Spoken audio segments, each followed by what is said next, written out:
आतापर्यंत महानगरपालिकेने जे काही पुनर्वसन धोरण स्वीकारलेलं आहे त्यामध्ये 2005 पासून जे धोरण चालू झालं तरी अद्यापही आमच्या लोकांना घरं मिळाली नाहीत। जे खरोखर बाधित झाले रस्त्यामध्ये त्यांना आजही घरं मिळाली नाहीत आणि प्रचंड भ्रष्टाचार योजनेमुळे झाला। जे आमचे गरीब नागरिक आहेत ते आजही घरापासून वंचित आहेत। आजही ते भाड्याने राहतात ज्यांची घरं तुटली आहेत। मात्र ज्यांची घरं तुटलेत अशा बऱ्याचशा लोकांना त्या योजनेमध्ये घरं मिळाली आहेत। त्याच्यामध्ये बराच प्रचंड आर्थिक व्यवहार झालेला आहे। आमची मागणी आहे की आमच्या लोकांना तात्काळ घरं द्या, त्यांचं पुनर्वसन करा आणि जो काही घोटाळा झालेला आहे या योजनेमध्ये त्याचा समितीमार्फत त्याची चौकशी करून भ्रष्ट अधिकाऱ्यांना निलंबित करा ही आमची मागणी आहे।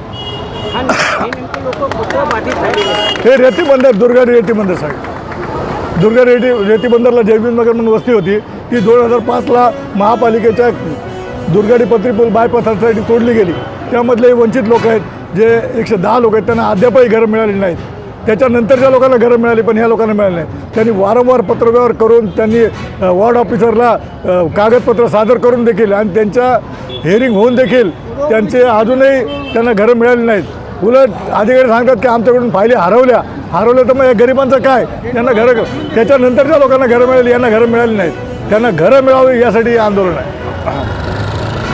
तिथं दुसऱ्या लोकांच्या समस्या मोठमोठ्या लोकांच्या समस्या सोडवल्या जातात पण आयुक्तांना आमच्या दलित लोकांसाठी गरीब लोकांसाठी वेळ नाही। ही महापालिका दलितांचा आणि गरिबी विरोधी महापालिका आहे म्हणून हे आंदोलन आहे।